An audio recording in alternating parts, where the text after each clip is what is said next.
important. Okay, so let's study this chapter. Okay.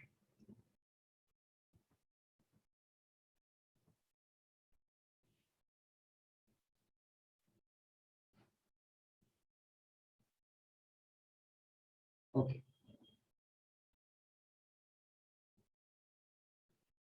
Okay, Tanishka.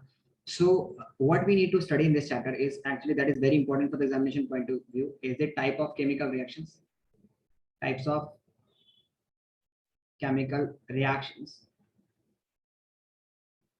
Okay. And what is chemical reaction? We need to study this one. And the main topic of this one is from the what types of chemical equations. Okay. So first we need to discuss here that what is chemical equations. Okay. So when we write a chemical change means something in which a new substance is formed. Okay. For example, if I said that hydrogen gas when react with oxygen gas, it form water. Okay. So actually this is a chemical change. Okay. So when you write the chemical change in terms of symbols and formula, like I'm writing this one here. Okay. So if I'm writing a chemical change in terms of symbols and formula, okay, so that would be considered as chemical equations. Okay, chemical equations. Just explain here. Okay. So if I'm taking this one, if I'm writing this one, okay, in words, so that will be considered as word equation.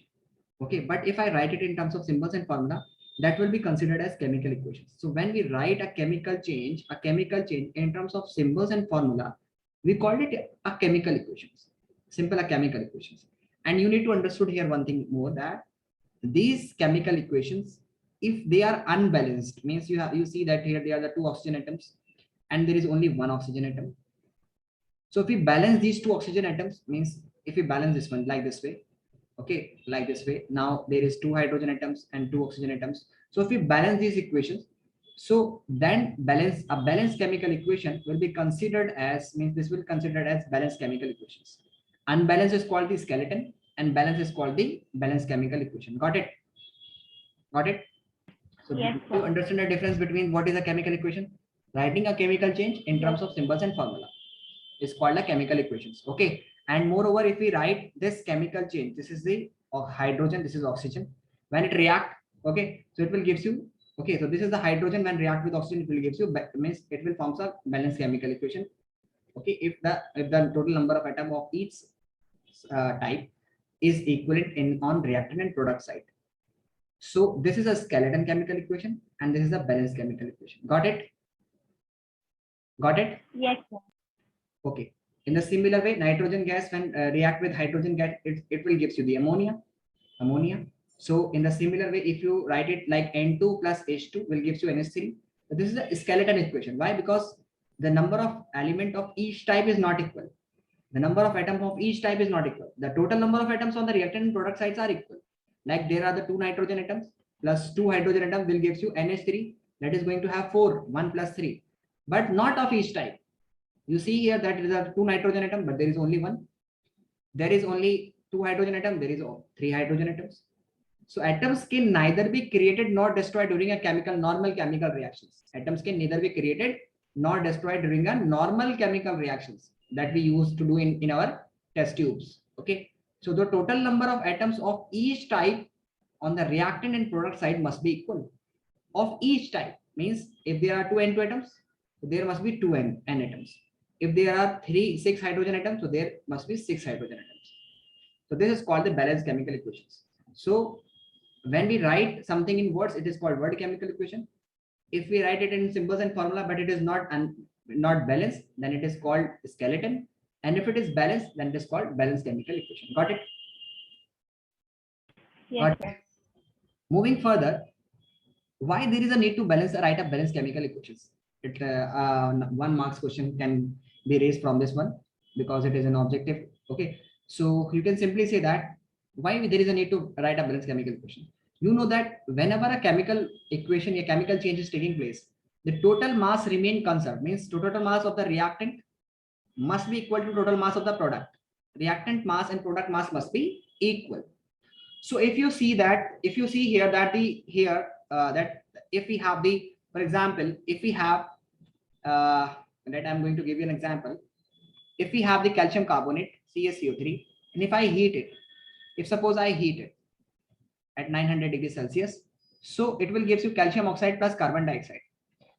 So suppose if we have 25 gram this one, so how much gram this and this will be formed?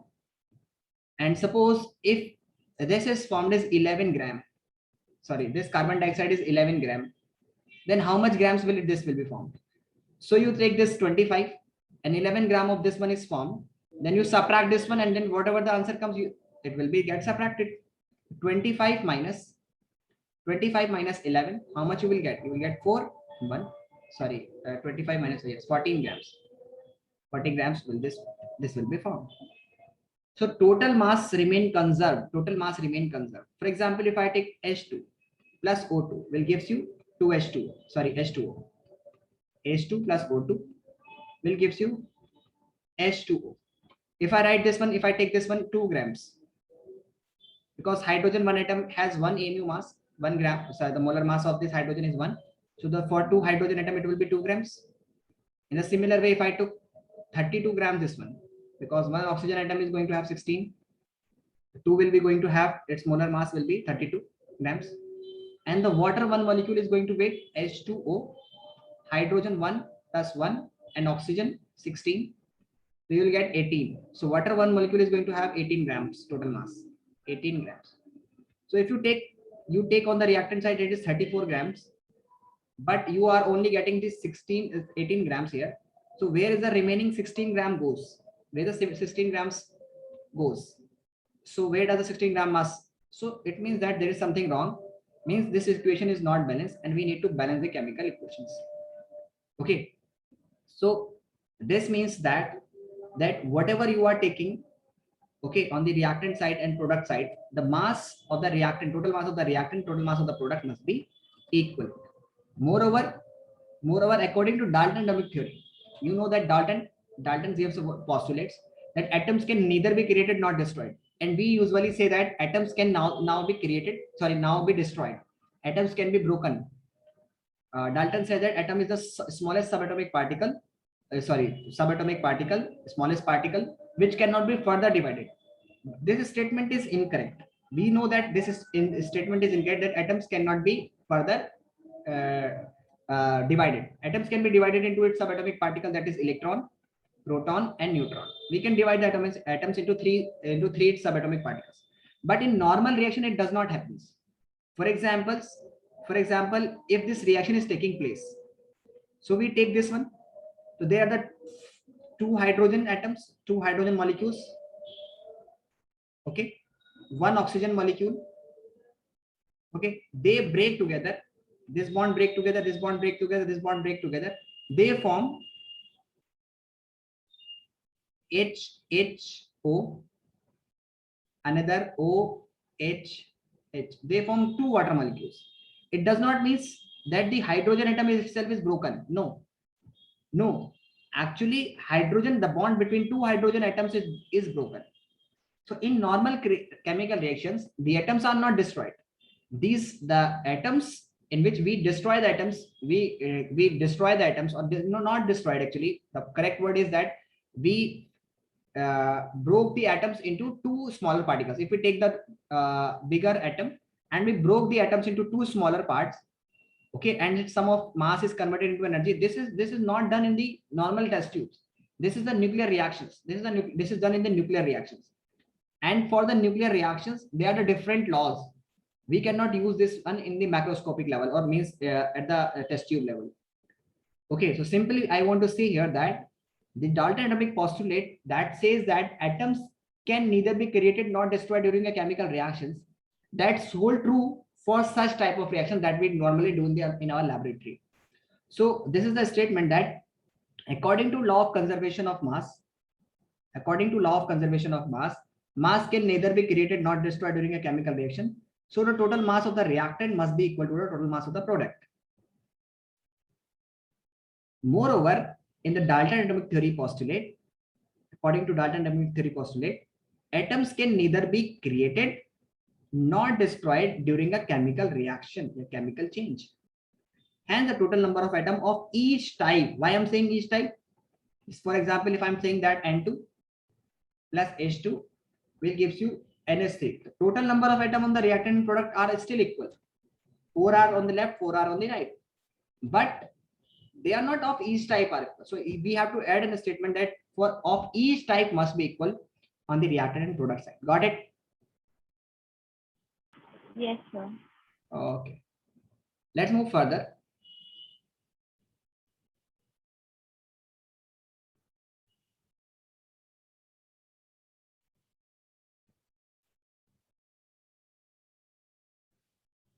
Up now, there is a time that how to balance the chemical equations. How can we balance the chemical equations? So when we are balancing a chemical equations, we need to keep in mind here that what we need to keep in mind that first of all we need that how to balance why there is a need to balance a chemical equation. Now it's a time to how to balance a chemical equation. So there are the two rules that we need to learn. The first one is that while we are balancing a chemical equation, we must balance that element first that is least repeating. Means we must balance that element first that is least repeating, means it is least repeating. And second one, balance that element at last which is in elementary form, which is in its elementary or molecular form. What does it mean? That if some element is written as N2, it is in its molecular form. Hydrogen, if it is written like H2, it is in molecular form. Na, if it is written, it means it is in molecular form. Pp, if it is written, it means it is in molecular form. O2, if it is written, it means it is in molecular form. S. Okay, so if an event is written in its molecular form, like individual form, if you have to write Na, so you have to write Na. If you have to write O2, then you have to write O2, oxygen. So this is in elementary form. If some element is written like CaO, so this is not in elementary form. This is with calcium and oxygen. So if the element is written in simple like elementary form, we should balance that element at last. For example, if I'm taking this example, S3PO3, when it is heated, it give you S3PO4 plus PH3 phosphine. So which element will you balance first? Let me know.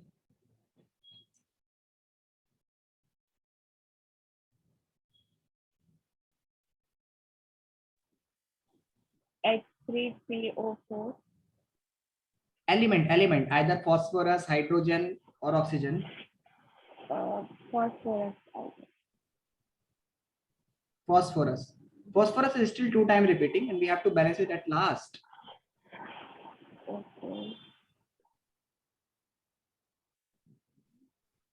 P. H is still repeating 2 times. So we will balance.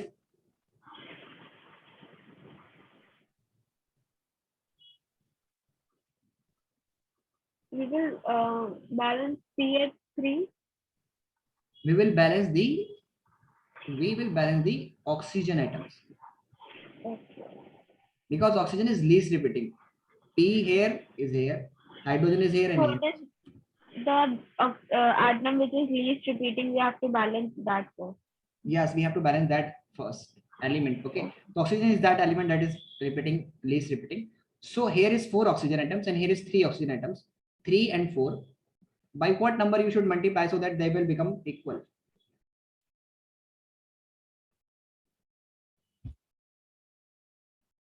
Tell me. No idea. You should multiply this one with 4 and this one with 3. 3. So multiply this one like this way. So you have to multiply here this with 4 and this one with 3. Now the oxygen is balanced. Okay. Now check if it is the balance or not. If it is not balanced, then we will again balance it further elements. But I think it will be balanced. Okay, let's check how many hydrogen atoms are there. 4 3s are 12. How many are there? 3 3s are 9 and 3 12. Yeah. 12 hydrogen atoms means hydrogen is balanced on both sides. Oxygen is already balanced. We have done. Now take phosphorus. How many phosphorus atoms are there on the reactant side? 4. Four. And here also 4. 4. Balanced? Yes, sir. Now it's your time to balance the FeSO4. When heated, it will gives you Fe2O3 plus sulfur dioxide plus sulfur trioxide.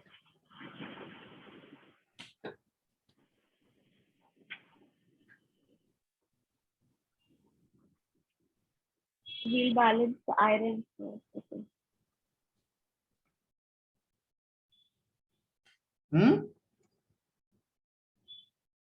Tell me which element will you balance first here? Iron, Fe. Fe. Okay. How many Fe are there? 2, And how many are there? 1. So you have to multiply it by 2. Yeah. Keep in mind, you cannot change here. You cannot write 2 here. If you write here 2, the formula will be changed. So you have to change the stoichiometric coefficient, that is this one. Okay. So 2 here, iron balance. Now check the other elements are balanced or not.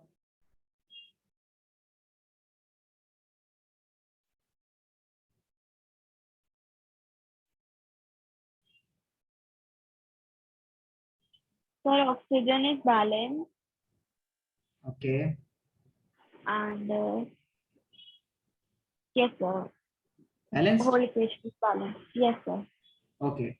Now I'm going to give you another equation. PbNO3 whole twice.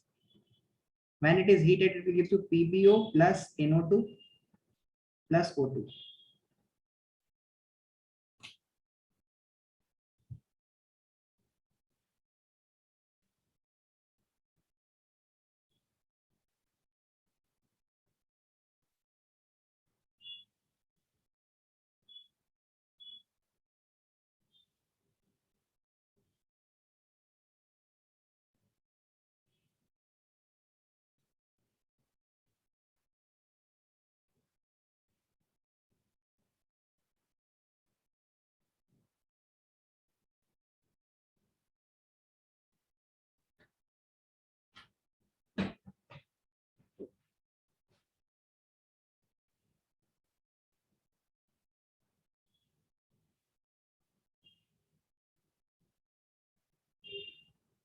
Tell me, beta, which would be the correct option?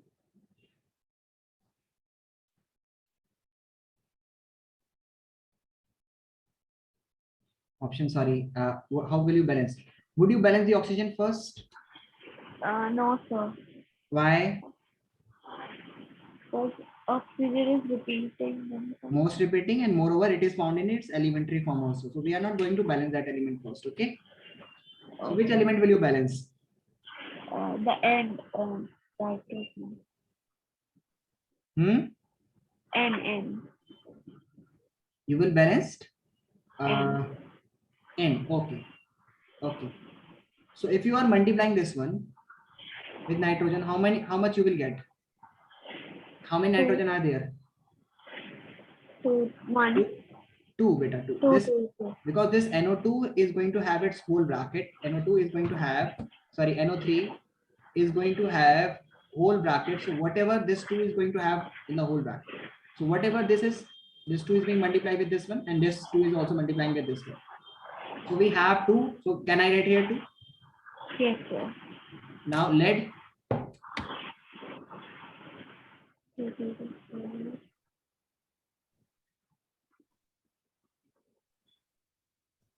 So PB and PB are already balanced.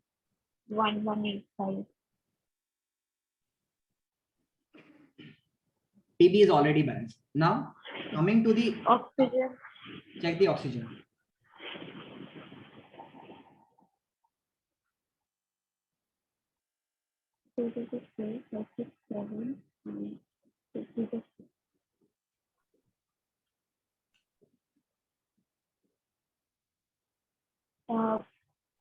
On the right side we have 7 and on the left side we have 6. Yes, we have here 6, or we have here 7. 7. So if I touch this one, because these are all already having these atoms are already linked with this oxygen atom is actually linked with lead and nitrogen. So if I touch this one, again the lead will be unbalanced. If I touch this one, again this will be unbalanced. So taking to this side, we are going to have only 5 oxygen atom in these two. Okay. Okay. And 2 oxygen atom here. So if I somehow, if I multiply this 2 with something, so will this 2 will become, is it possible if I multiply this 2 with any number, will it become 1? By what number this 2 should be multiplied to get 1?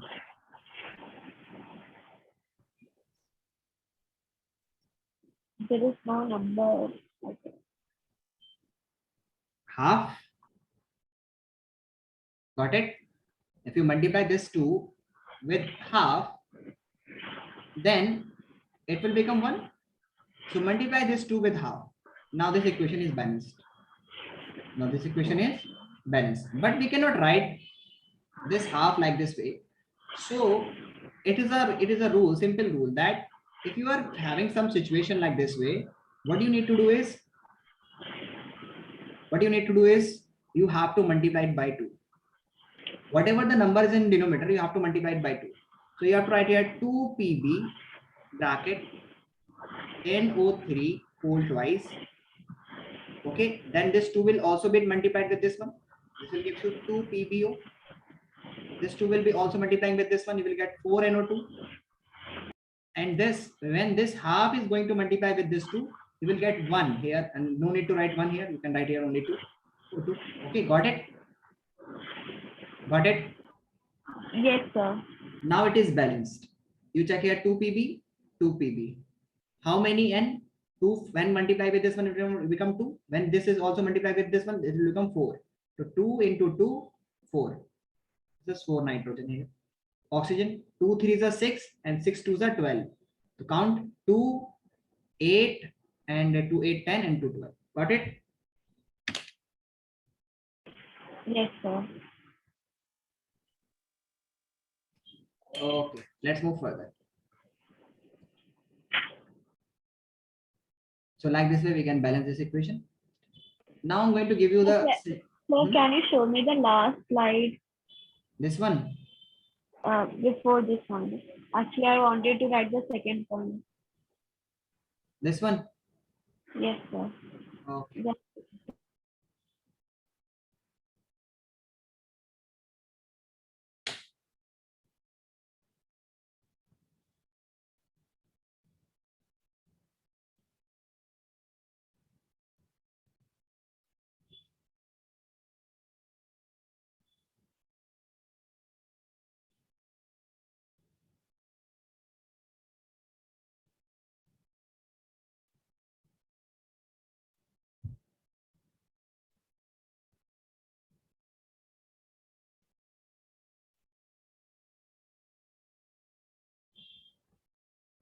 Yes, sir. Done. Done. Okay. Now I'm going to give you a simple equation. Try to balance this one. Okay. This one is CO2, sorry, C2S6 plus O2 will gives you CO2 plus water.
Are you balancing?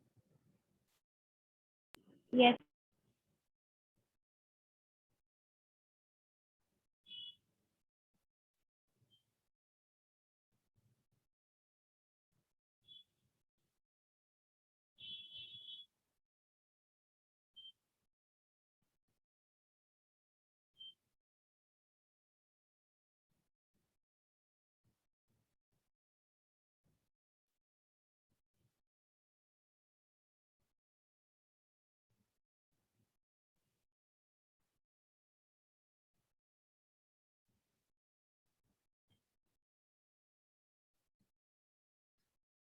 First, you will balance what? Tell me. You can balance the oxygen, you can balance the carbon or hydrogen. It depends on your wish. Yes, sir. So here are the two carbon. You Yes, will write sir. here two. Will you write here two? Yes, sir. How many hydrogens are there? 6, Six. What you will write here? 3, Three. Now count total number of oxygen. uh, 4 5. and 3, 7. Yes, sir. And You have to 2. multiply this number with 7 by 2. Okay. It becomes 7 because this one multiplied, it will give you 7 oxygen. Now multiply this whole equation by 2. By 2. You will get C2S6, 2C2S6 plus 7O2 will give you 4CO2 plus 6H2. Got it? Got it, Tanishka? Yes, sir. Okay, let's move further. Try one more. Try one more. I'm going to give you, you have to balance this one by your own. Okay. So if I'm going to give you a simple equation, that one is like number C6S6 plus O2 will gives you CO2 plus water.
Are you balancing?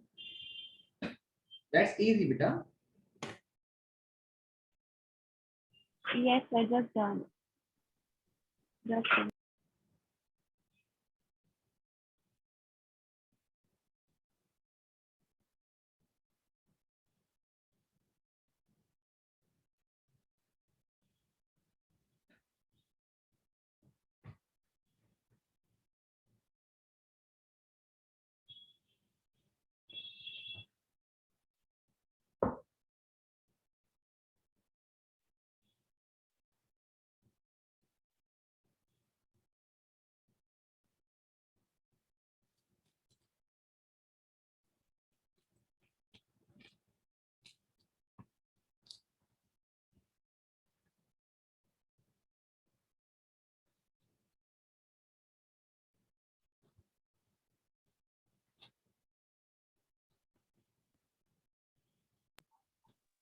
Yes, sir. Oh, how much it is?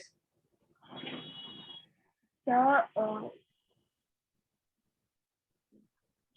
2 C6 H6 Hmm. 15 O2 gives 12 C2 plus 6 H2 plus C2. Plus this will be 12 plus that will be how much it is? That is 6 6 to the. H2. Okay, very good, very good. Okay, let's move further. Now actually, when we are balancing the chemical equations, okay, now we know the reason that why we need to balance the chemical equation because of law of conservation of mass, and moreover, according to Dalton atomic theory postulate that atoms can neither be created nor destroyed during a chemical reactions. So the total number of atoms of each type must be equal on the reactant as well as product side. Okay. Now let's moving further.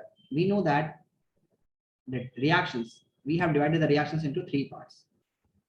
That is the, sorry, two parts mainly. Means on the So basis of please repeat. hmm, Please repeat. chemical equations. Are you saying something? I said please repeat. Okay, I'm saying that now we have divided the chemical equations into two parts on the basis of energy is given or energy is released. One is the endothermic, another one is the exothermic process. Okay, in this process, the energy is supplied, energy is given. In this process, energy is released. Okay, energy is released.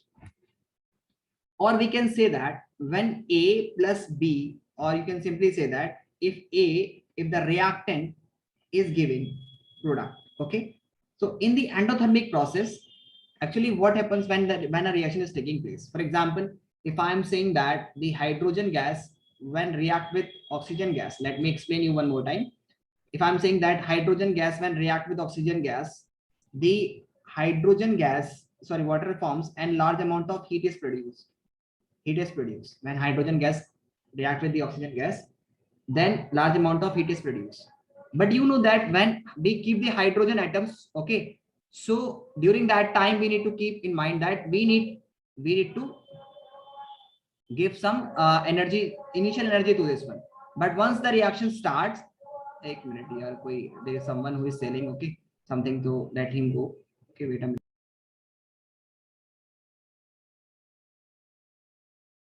Okay, now it's okay. So if I'm saying that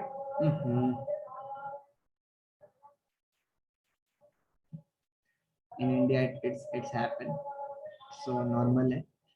So if I'm saying that is hydrogen gas, when you start something, so actually what is happening here, this the two hydrogen atoms, if I balance this equation like this way, the two hydrogen atoms and one oxygen atoms, actually they break together, they break, the bond is breaking.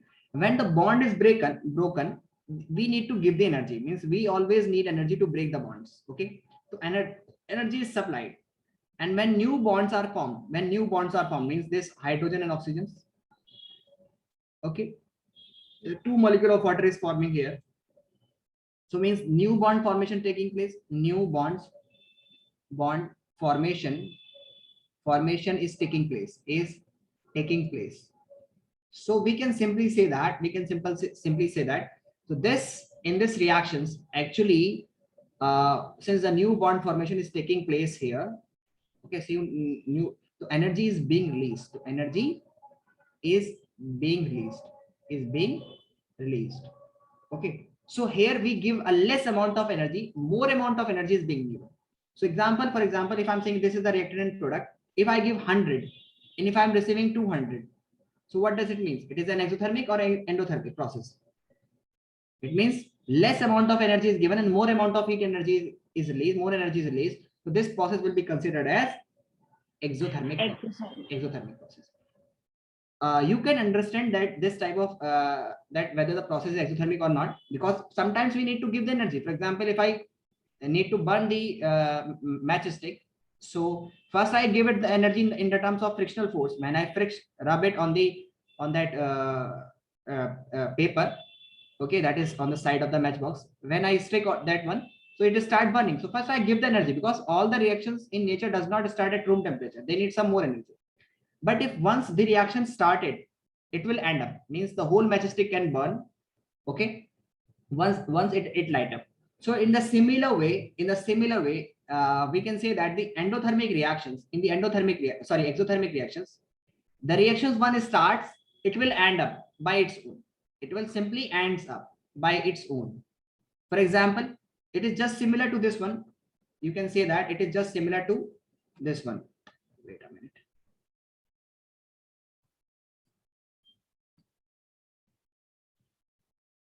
It is just similar to this, like this way. For example, if you are having a ball kept here, if you hit this ball will comes down. Why it is coming? Because this ball is kept at higher potential energy, and here its potential energy will become less.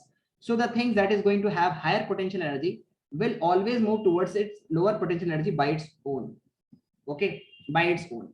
And why the reactant is moving towards the product side? It is just simple because the reactant is going to have higher energy, and the product, when the product is formed, it will be going to have the lower energy. So the reaction is proceed. Okay, and the difference of the energy is released. For example, if I'm saying that A plus B is giving you something C, why this reaction is moving forward by its own? Because exothermic reactions are spontaneous reaction, they move by its once the reaction start, it will end up by its own. So if I'm saying A plus B is having the energy right now at 100, and now when the B plus A plus B react, it is giving you C as a product, and the energy of the C is actually, let's suppose 30, then the 70 joule energy will be gone into the market, I'm saying into the environment, and only the 30 joule energy will be here. So any reaction is, if it is moving forward by its own, it will be simply exothermic reactions. Okay, or you can simply say that if the reactant is going to means exothermic reactions are those reactions in which the energy supplied is less than the energy released during the reaction. Exothermic reactions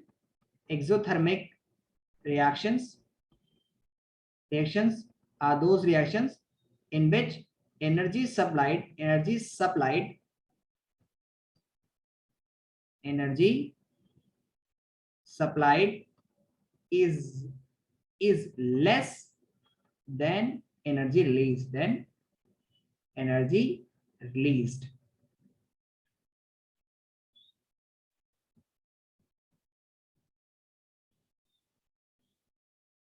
released during the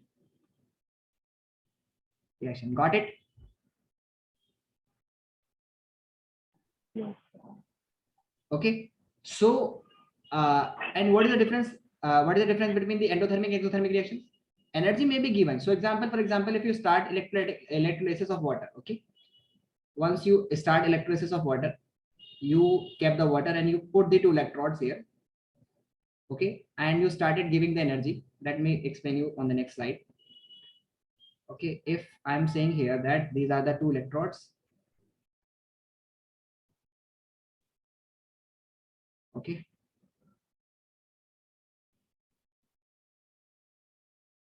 one is positive, this one is negative. So if you are giving the energy here, okay, for the electrolysis of water and you are getting hydrogen and oxygen, it does not mean that if you switch on the electricity and once you switch on and then you switch off it, the reaction will proceed, continuously proceed. No, unless and until you are giving the electricity, then only the reaction is going to proceed. Where you stop giving the energy, the reaction will stop. So this type of reaction is called the endothermic reactions. Endothermic reactions. Endothermic reactions. Because once you stop, it will end. The reaction will stop. And if you stop giving the energy, the reaction will stop. Or it may be reverse. It may reverse. Okay. It may reverse or may not reverse, depending on the type. Okay. Got it? Yes, sir. So endothermic reactions are those reactions in which the reactant are already at lower energy level. They don't want to proceed by their own, but you need to apply the energy. When you apply the energy, the reactant goes to that side. Because this, suppose this is at 100 right now, and if you apply the energy, so where the energy is going, it is the reactant is converted into product, and product will be going to have more energy, that is 200 suppose. So if you apply 100, then this 100 will add it to this one and will gives you 200. Okay, the products are at higher energy level. So it is just similar that you are moving a ball from lower to higher energy level. So you need to supply the energy. So it is simple that for an endothermic reaction, thermic reactions, you can simply say that the energy supplied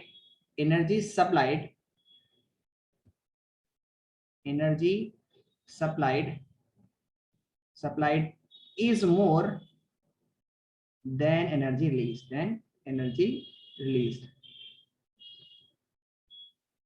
For example, if I'm giving example that N2 plus 3H2 will gives you 2NH3. This reactions occurs at high temperature, very high temperature, like approximate 4 to 500 degree something. Okay, and high pressure. This reactions occurs because we need to apply the energy. So because why? Because nitrogen is going to have triple bond and the hydrogen is going to have single bond. Okay, so this triple bond requires a very large amount of energy. In case of nitrogen, when you are breaking the bonds, large of an amount of energy is being required because of nitrogen's triple bond. That's why nitrogen is filled in the chips packet, because it behaves as an inert gas. It do not readily react with anyone. It's behave as an inert gas. It is not an inert gas, but behave as an unreactive, or we can say that inert gas. So large amount of energy is being required to form ammonia, NH3.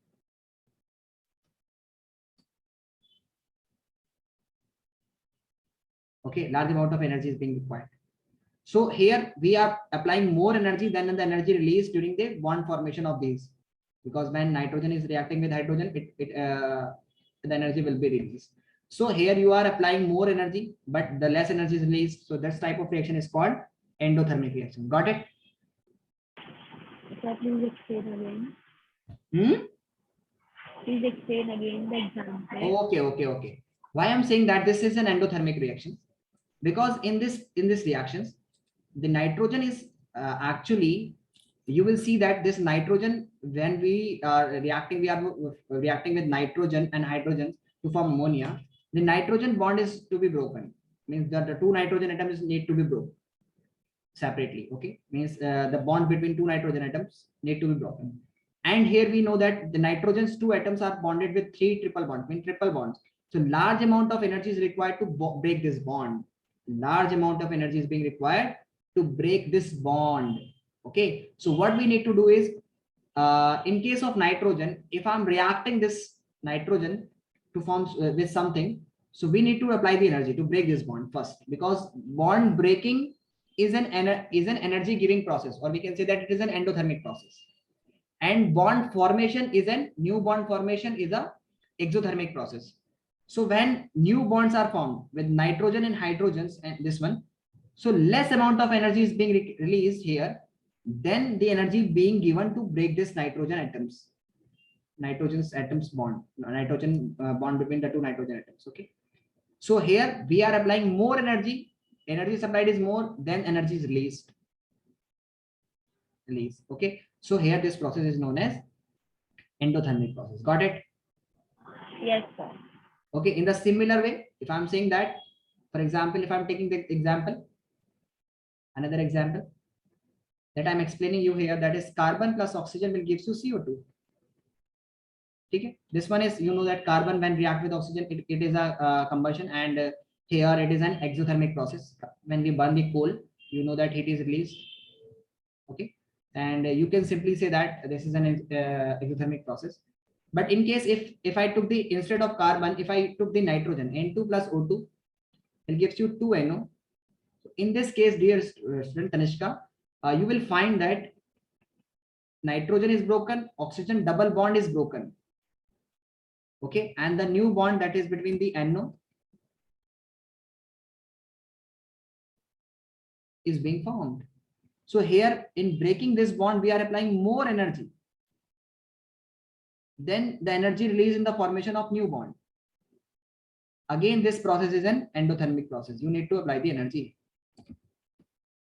Energy is being applied, means you need to apply, means heat is being required to move this reactions. So this, both of them are reacting with oxygen, but carbon, in case of carbon, the bond formation energy is more as comparison to the bond breaking energy. But here the bond breaking energy is more than bond formation energy. Got it? Yes, sir. So it is not necessary that every oxidation reaction or reaction with oxygen is compulsory will be an exothermic process. No, it may be an endothermic process depending on the type of molecule that we are using. Okay. Yes, sir. Okay, let's move further.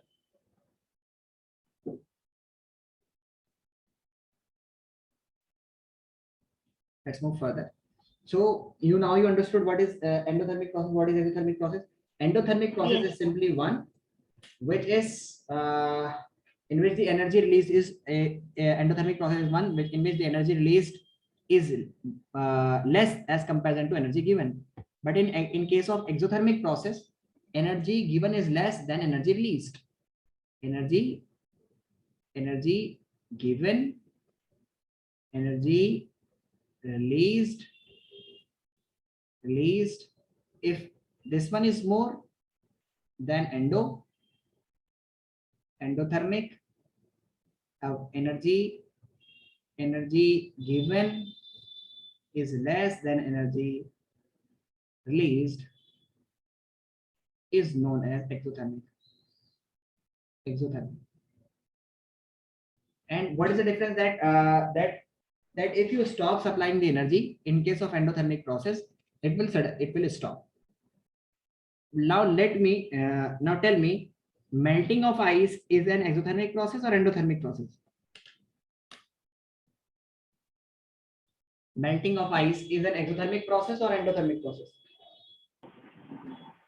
Melting of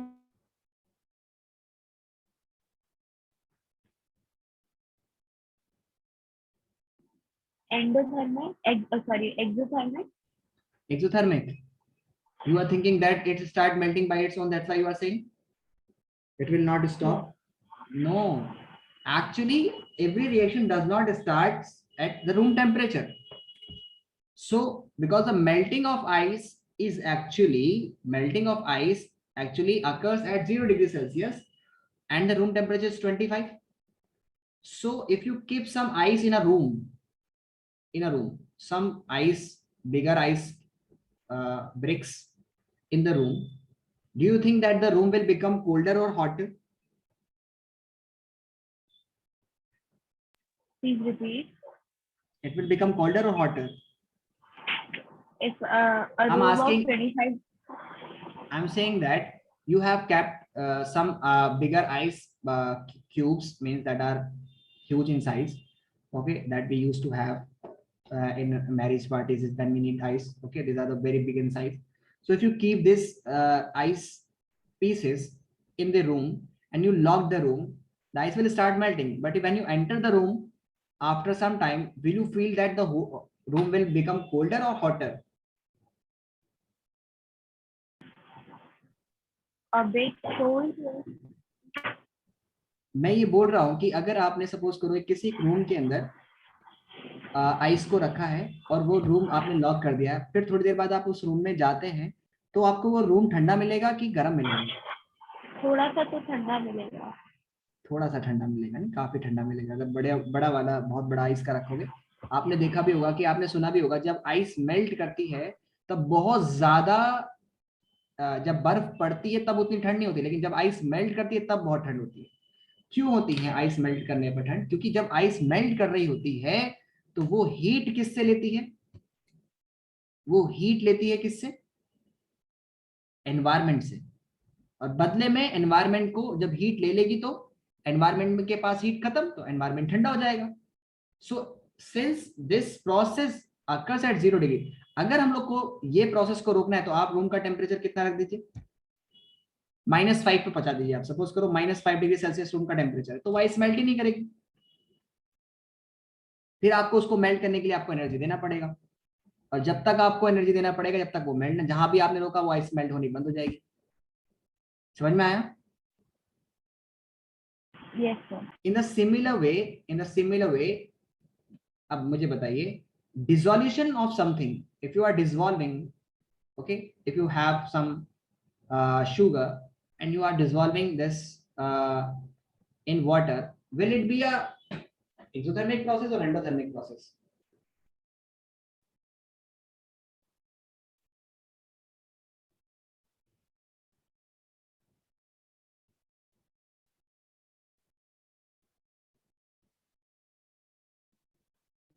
endothermic.